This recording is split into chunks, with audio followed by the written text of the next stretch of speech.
Hello everyone, welcome to my journey. Life with Christ without rice. Ngayong topic na to, pag-uusapan natin, meron kasi akong nabasa na comment, naka-off lang yung comment section sa isang community, hindi ko na ipopromote yung community na yon. Ang nakalagay doon, ah, no rice kasi gusto kong pumayat. Then, may nag-comment na isang doktor, itong content niya, kung di ako nagkakamali, medyo patawa, very informative naman yung mga content niya. Million followers na rin siya. Nagpo-promote din siya ng mga produkto. At ang sabi niya, nag-comment siya doon, hindi naman nakakataba ang carbohydrates. Ang excess calories lamang, yun ang nakakataba. Tapos naka-off na yung comment section. Pero, ay, talagang kawawa talaga yung ating mga kababayan na hindi alam kung paano sasagot at hindi alam kung paano yung tamang sistema. Bakit ba talaga natin kailangang i-give up talaga ang kanin? Sa nakakabasa po nito, Life with Christ without rice. Yan. Kung gusto mo talaga na kung ang purpose mo ay pumayat talaga ng mas mabilis, pumayat talaga ng mas mabilis, i-gi-give up mo talaga yung kanin. Ang problema lang kasi talaga diyan, kapag pinuwersa mo, binigla mo, may possibilities kasi talaga na maka-experience ka yung tinatawag na hypoglycemia. Ito, paulit-ulit na po ito. Very familiar na po kayo dito. At kung bago ka lang, hindi mo talaga siya pwede sapagkat ako, I myself, ay na-experience ko talaga na yung bigla na talaga ako nagtanggal ng kanin, talagang bulubulutong talaga na pawis. The problem is, malayo pa yung biyahe, wala akong mabilhan. Sabi ko kahit biskwit, makainom ako ng tubig. Kasi talagang nanlalamig na ako at bulubulutong na yung pawis at nanghihina na ako. Eh nasa biyahe kami at nakaramdam ako ng gutom. Yun talaga yun. Tapos nalulula na ako, umiikot na yung paligid ko. Sapagkat kung ang purpose mo eh, papayat ka naman. Ang problema diyan, ano ba yung ipapalit mo? Paano ba yung sistema? Kailangan ang goal mo hindi lamang mag-lose ng weight, kailangan maging fit and healthy ka din. Kasi, okay, tinanggal mo nga yung kanin. Ang ginawa mo naman, unhealthy naman yung mga processed food.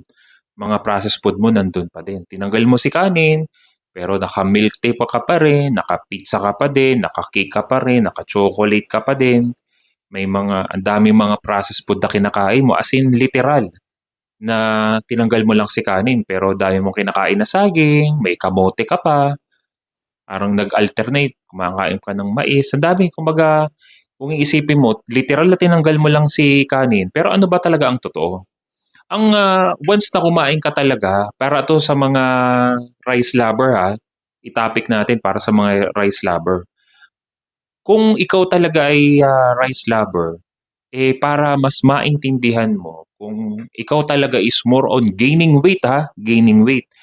Mabisa talaga ang pagkain talaga ng kanin, magge-gain ka talaga ng weight. Pero kung wala ka namang physical mobility, hindi ka nag-e-exercise, wala kang ginagawa, eto talaga, magge-gain ka talaga ng weight sapagkat yung excess calories na kailangan natin in a daily basis ha, eh, hindi mo siya nagamit sapagkat di ka man lang pinagpapawisan, wala ka man lang physical mobility, wala ka man lang, alam mo yun, madalas ka nakaupo. So, ang mangyayari talaga, mag-gain ka talaga ng weight. Mabilis talaga yan. Sapagkat, ito ha, para sa kaalaman ng lahat ha, once na kumakain ka ng rich in carbohydrates, most especially yung mga processed na mga carbs talaga, ang magiging mga problema niyan, nagkakaroon kasi ng tinatawag na water retention.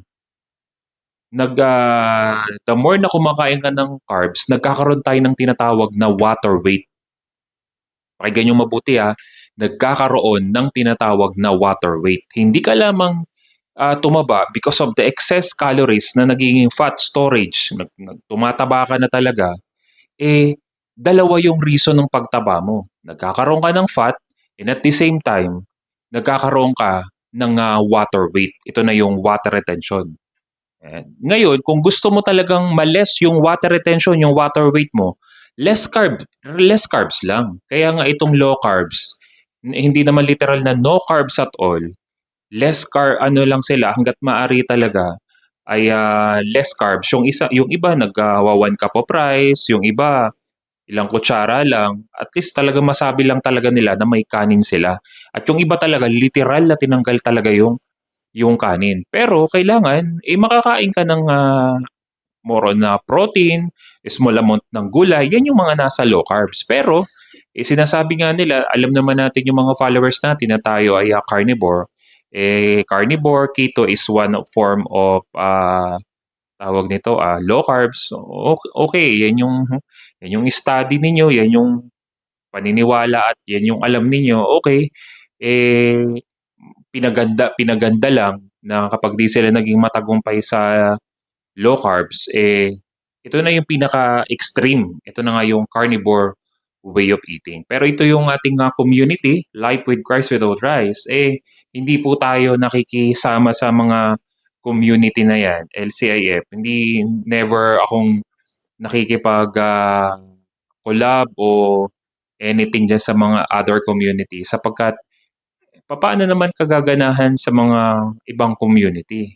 Pakinggan niyo ako they are promoting ng mga keto treats, low carbs na mga pagkain. Tayo hindi tayo I am against sa mga ganyan na itinuro na natin yung proper way of eating and yet talagang ini-encourage natin yung mga tao na bumili at tangkilikin pa rin yung mga ganyang klase ng pagkain. So, wag po tayong magpa-deceive.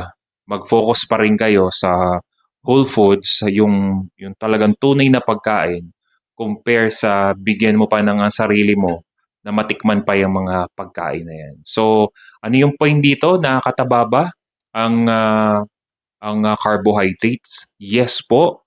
Basta wala kang physical mobility, wala kang exercise, di ka man lang pinagpapawisan, tapos tataba ka talaga sapagkat mag-hold siya ng magkakaroon ng tinatawag na water weight. Kung gusto mo talagang mag-lose ng weight, less na carbs o no carbs at all, but you have to make it sure, makakain ka talaga ng more on rich in protein and small amount ng mga gulay kung ikaw ay kung wala ka sa carnivore way of eating. Pero kaming mga nasa carnivore way of eating, at least 300 to 500 grams na karne. Kapag kaya mo na more than that, kahit 1 kilo pa mahigit yan, 800 grams pataas na karne ay okay lang. Walang problema. So, I hope nasagot ko po yung topic po na to kung nakakataba ba ang pagkain ng kanin. Ang sagot ko po dyan, yes po. Kung di nyo po babaguhin yan, it's really up to you. Kaya until now, ang dami pa rin namang mga active sa sports, running, but still, meron pa rin silang diabetes. Ang dami pa rin, may mga health issues pa rin. Although malakas naman sila, pero they can't live without carbohydrates. But praise God, marami na po ngayon mga nasa running community na nagtatry na silang alisin ng carbs na ang source na ng energy nila is more on meat-based, more on protein na. Sapagkat ang energy po ng mga nasa carnivore way of eating is very stable po siya. So talagang pakikinabangan niyo po siya in the long run, lalo na kung naka-LSD ka. So yun lang po. God bless everyone.